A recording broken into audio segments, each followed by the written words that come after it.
The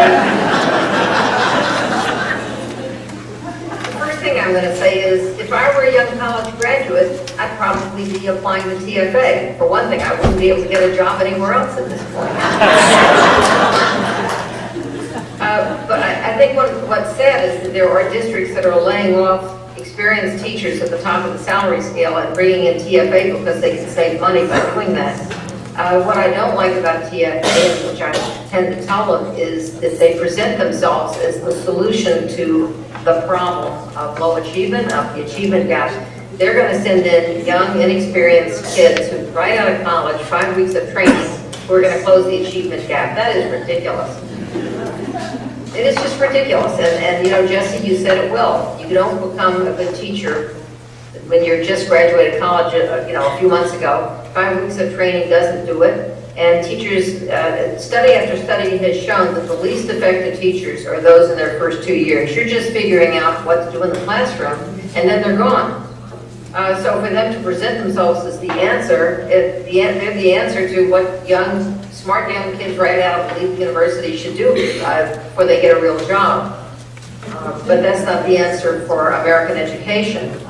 And I think they've become the darling of the right because they are now part of a larger narrative. The larger narrative is to get rid of tenure, get rid of seniority, have teachers hired and fired at will, bring in inexperienced people who will become principals. This fits in with the narrative of the Bush Institute. The George W. Bush Institute just announced, and this past week, they're going to create a principal training institute, and they plan to train 50,000 principals in the next 10 years. Can you imagine? Most of the principals that they train will be drawn from non-educational sectors like sports, business, and the military. So, here's the trend. Superintendents who are lawyers and social workers and admirals and God knows what else. Principals who are sports figures and businessmen, and now teachers who have no experience teaching. This is a recipe for dismantling the education profession and turning it into, paid work for people who want to change jobs in the middle of their career or start their career and move on. But it's the end of this is not what any successful nation in the world has done. This is not what they did in Finland. It's not what they've done in Korea or Japan. The top performing nations have built a strong education profession, and we're going in the opposite direction.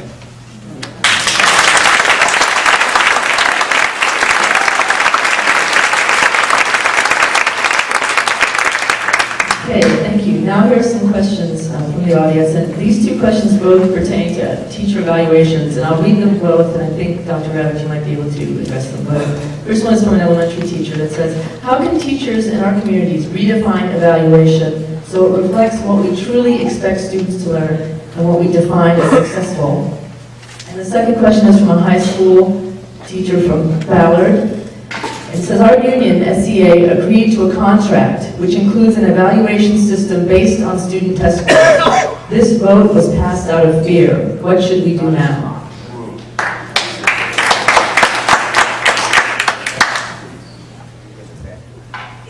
I'm sorry, is the question directed to me? Yes, the questions are directed to you. I'm certainly not. Let me say I'm not an evaluation expert, but I think that what we're trying to do in this society through all of this whipping up of a fervor about teacher evaluation is to find a technical answer to a human problem.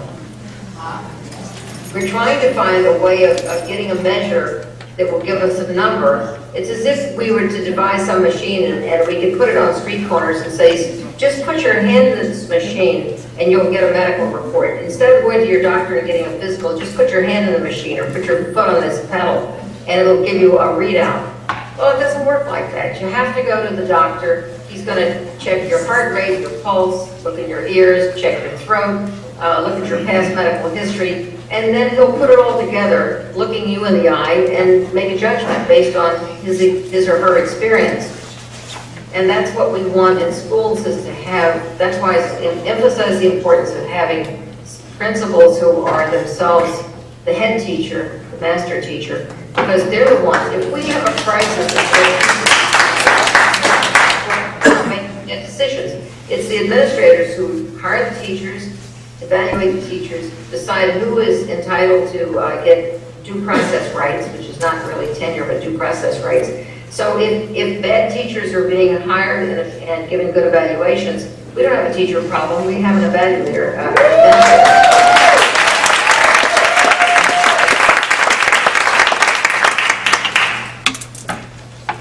Okay, the next question is from a teacher and a parent who says, why would the Obama administration promote these reforms if they don't work? What's behind this move? Boy, I wish I knew the answer to that. The only thing I can figure is that this is what Arnie Duncan did in Chicago, where he got something like, I don't know, 20 million or so from the Gates Foundation. He closed schools, he opened schools, he claimed to have had these dramatic test score increases, and you may remember when President Obama introduced him, he said, he talked about these great test score increases, but then it turned out that they were all just an artifact of having changed the tests and the scoring of the tests. They weren't real. Chicago today is still a system where most of the kids either drop out or fail. So, you know, there's no evidence for any of these reforms, and they don't listen to evidence, and they're just, they listen only to the guy with all those billions of dollars in your town.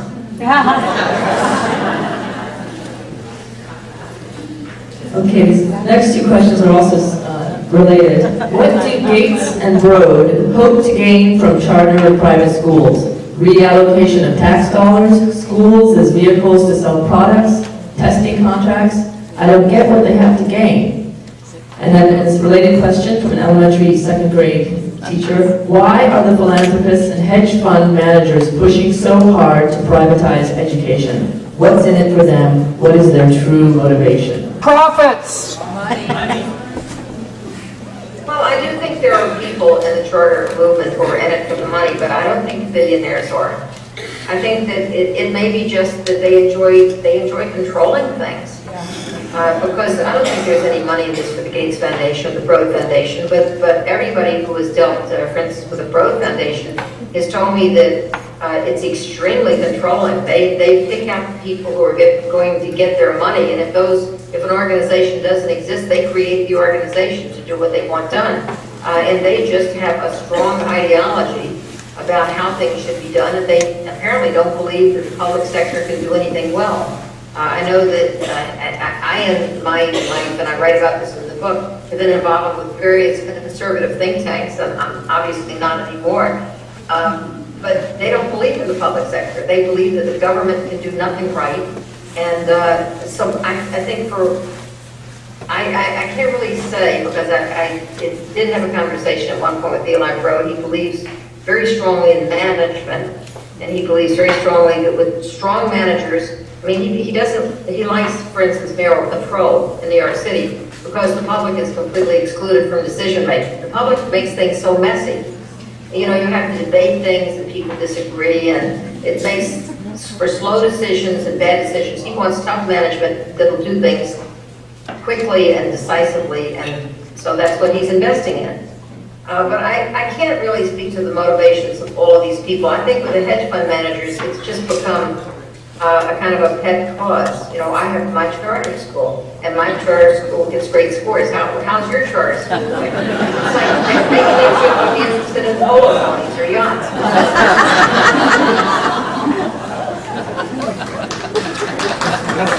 Okay, next question is from a teacher, a college teacher, private school, and also a student. What steps can we take to make public schools better? What is our first step?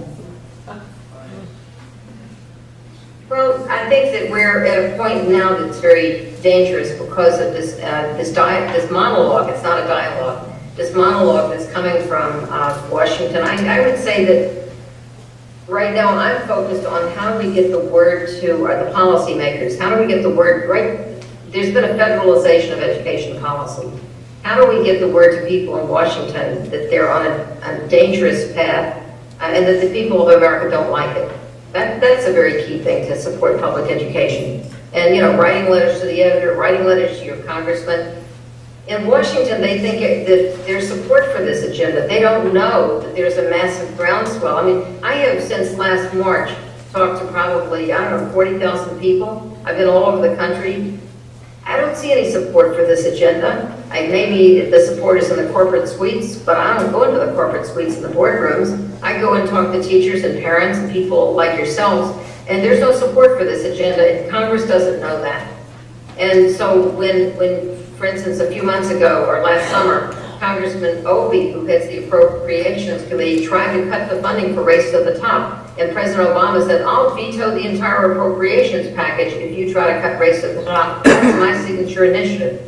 When the civil rights leaders put out a statement, it was at the end of July, the major civil rights groups, the NAACP, the Legal Defense Fund, Lawyers for Civil Rights, the Schott Foundation for Public Education, the Urban League, 6 groups got together and wrote a statement, brilliant statement, talking about how unjust it was to make education funding competitive, which the Obama administration plans to do for the entire country, not just Race to the Top. Their whole next iteration of federal funding is going to be a competition for Title I grants, not Title I grants based on need. This is wrong. And the president said, you know, if you make a big deal out of this statement, I'm not even going to speak to the Urban League. So they canceled their press conference. And then the head of, I told you there's a group called Democrats for Educational Reform. He's a hedge fund manager in New York City, and he's a former TFA teacher who's made billions. And he put out a statement, and he said the civil rights leaders were, quote, gutless weasels, unquote, because they don't support charter schools. I mean, this is really serious. Public education is right now leaderless. Everybody in the union side seems to be trying to figure out how can we save our skins? Where should we compromise? How do we avoid the onus that's coming from the media and the foundations and the government? And who's standing up? Who's speaking? So talk to your senator. Talk to your senators. Talk to your congressmen. Get people to speak up for public education.